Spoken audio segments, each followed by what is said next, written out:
Bonsoir à tous et bienvenue dans Plus d'actu. C'est une onde de choc dont on a parlé même à l'étranger. La présence d'un imam récitant une sourate à la tribune du Parlement bruxellois a provoqué une avalanche de commentaires, protestations et condamnations, même si l'imam a fini par s'excuser. Alors pourquoi cette sourate a-t-elle déclenché une telle polémique? Y a-t-il une instrumentalisation de cet incident? Quelles sont les règles en matière de neutralité au sein du Parlement bruxellois? Y a-t-il eu une faute commise et si oui, faut-il des sanctions? Ce sont les questions que nous allons nous poser ce soir. Voilà, et pour débattre avec nous sur le plateau de Plus d'actu, Emmanuel Debock, bonsoir. Bonsoir. Vous êtes chef de groupe pour Défi au Parlement Exactement. régional et Silcha Van Acter, vous êtes vous la chef de groupe de la NVA dans ce même Parlement. Bonsoir. Alors cette polémique, elle a commencé vendredi dernier avec la diffusion d'images sur les réseaux sociaux. Elle a enflé tout le week-end. Je vous propose d'aller directement à la journée de lundi avec la réunion de bureau du Parlement bruxellois. On a beaucoup parlé de l'incident. C'est un reportage d'Ameline Delvaux et Daniel Magnette. C'est à huis clos que le bureau élargi a débattu cet après-midi autour du prêche de l'imam à la tribune du Parlement wallon. Un débat long et sous tension, mais qui a pu aboutir à des mesures bien précises. Les députés devront soumettre leur demande de visite à l'organe de gestion. Et nous voulons la liste préalable des participants. Objectif, éviter qu'une scène comme celle du 13 janvier dernier ne se reproduise. Un imam pakistanais à la tribune en train de réciter une sourate du Coran à l'occasion d'une visite des lieux organisée par un député PS pour une association. Visite qui s'est ensuite transformée en remise de prix. Le député socialiste organisateur sera aussi entendu par le président du Parlement. Il sera fermement remis à l'ordre. Les décisions de ce lundi rassurent, mais ne suffisent pas. Je pense qu'on aurait pu aller plus loin. Des sanctions, il en faudra, je pense, à l'avenir. Je crois qu'il revient aussi au bureau de travailler sur des sanctions qui soient précises quand on commet ce genre d'actes. Moi, j'ai toujours entendu aucun remords, aucune expression de regret de celles et ceux qui ont organisé cet événement et qui n'ont pas compris que le religieux n'avait pas sa place dans un parlement, ce qui m'inquiète à l'avenir. Pendant la séance, le bureau élargi a par contre reçu un courrier de l'imam mis en cause. Il assure ne jamais avoir eu l'intention de porter atteinte aux valeurs du Parlement et il présente ses excuses. Par la présente, je tiens donc à présenter mes plus sincères excuses à l'institution du Parlement de la région Bruxelles-Capitale et à travers elle à toute personne qui a pu se sentir offensée si ma contribution a pu être comprise comme une atteinte à tous ces principes.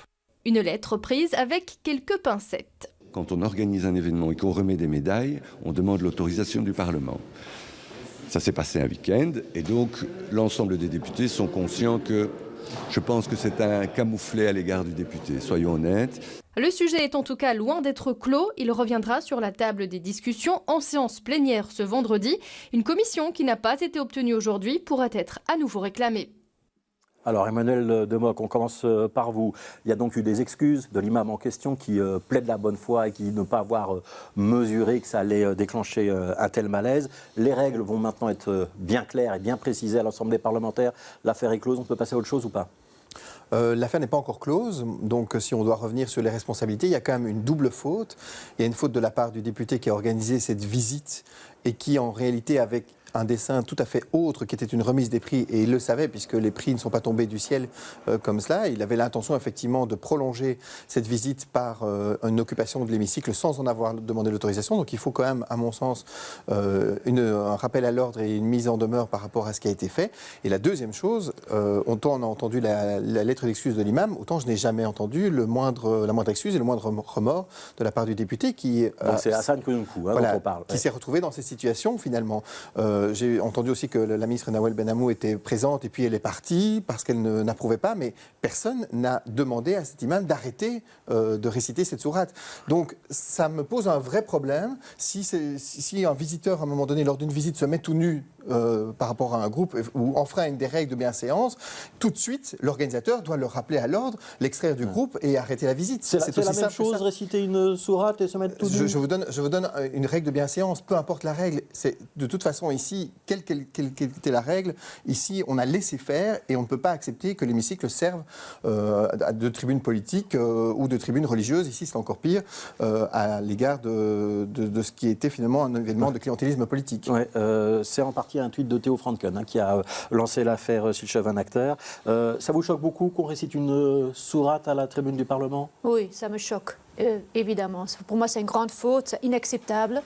Je pense que la religion n'a pas place au cœur de notre Parlement, de notre hémicycle. Donc, c'est la première chose qui pose vraiment problème, c'est que cet imam a vraiment récité le Coran au perchoir de notre Parlement. Mais il y avait aussi un représentant d'une église chrétienne d'Orient. Visiblement, il y aurait pu y avoir un rabbin ou un représentant de la laïcité. Ça vous aurait choqué autant ? Apparemment, on ne sait pas. Moi, j'en sais rien. C'est ça aussi. C'est qui cet imam qui est venu ? Qu'est-ce qu'il a dit ? Il y a plein de questions qui ne sont pas résolues. J'entends ça. J'ai demandé la liste des participants, je ne l'ai pas encore eu aujourd'hui, qui était là. Ouais. Mais le fait d'avoir un imam psalmodier des Corans au perchoir, je trouve ça choquant. Et en plus, c'est qui cet imam ? Moi, j'ai posé la question lundi au bureau élargi. C'est qui cet imam ? Il y a des nouvelles dans les journaux aujourd'hui que ce n'est pas n'importe qui. Ça veut dire, vous suspectez soit quelqu'un qui a un discours...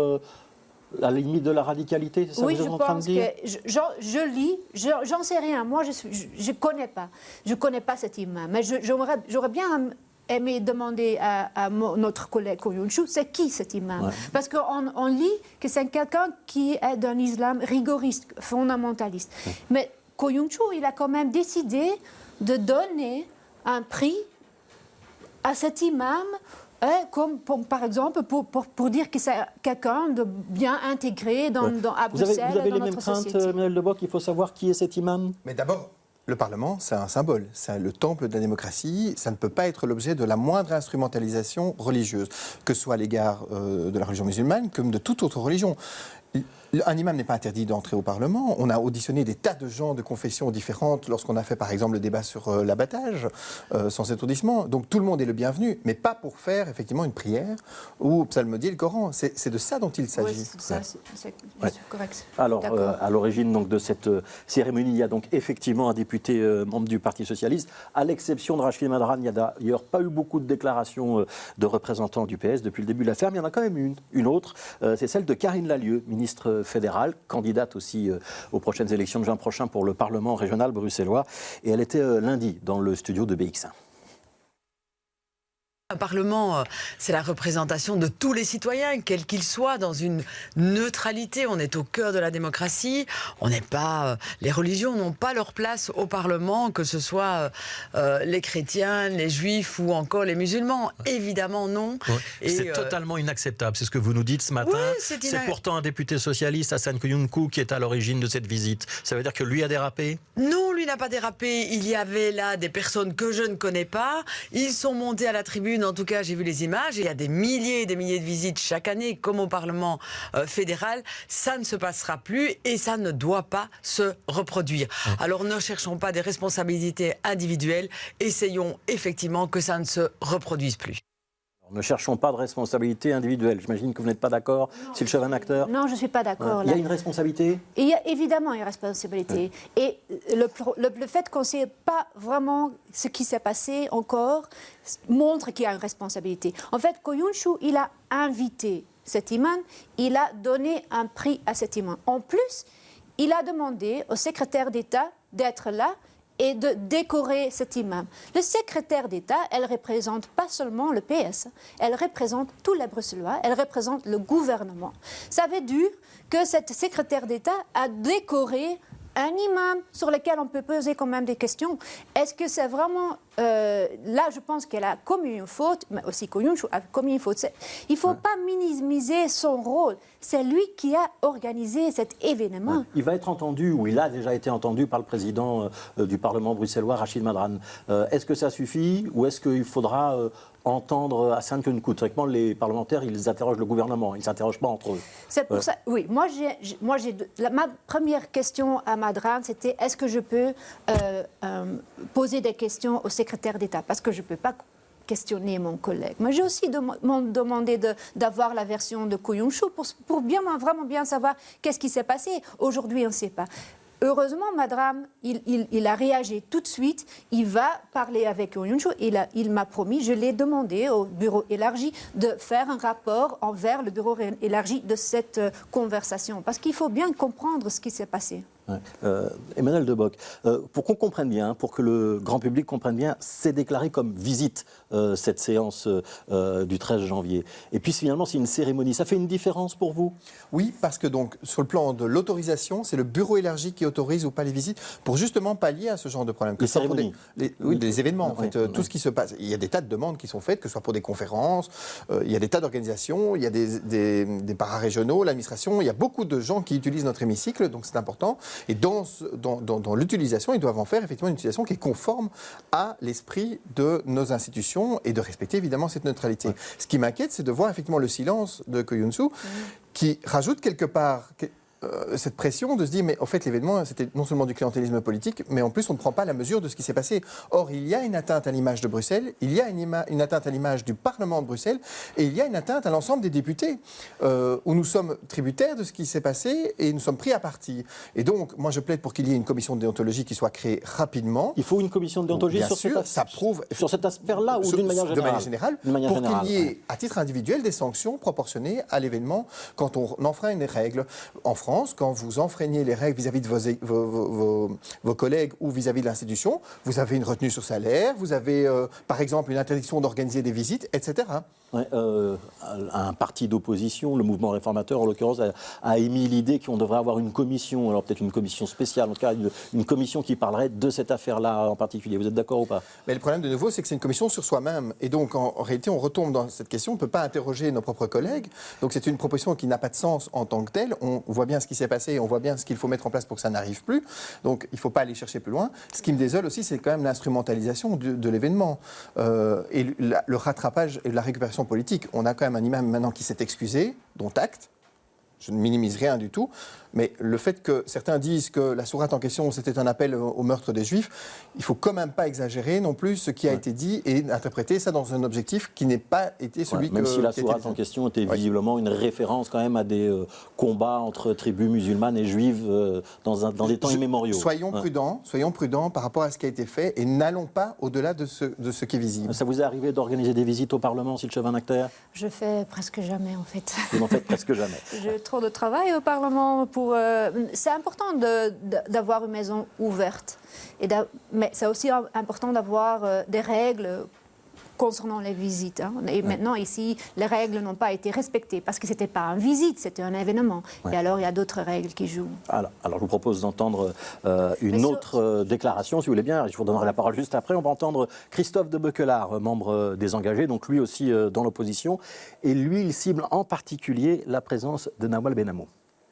Le problème qui se pose encore aujourd'hui, c'est qu'on ne voit pas encore clair sur cet événement. Qu'est-ce qui s'est réellement passé ?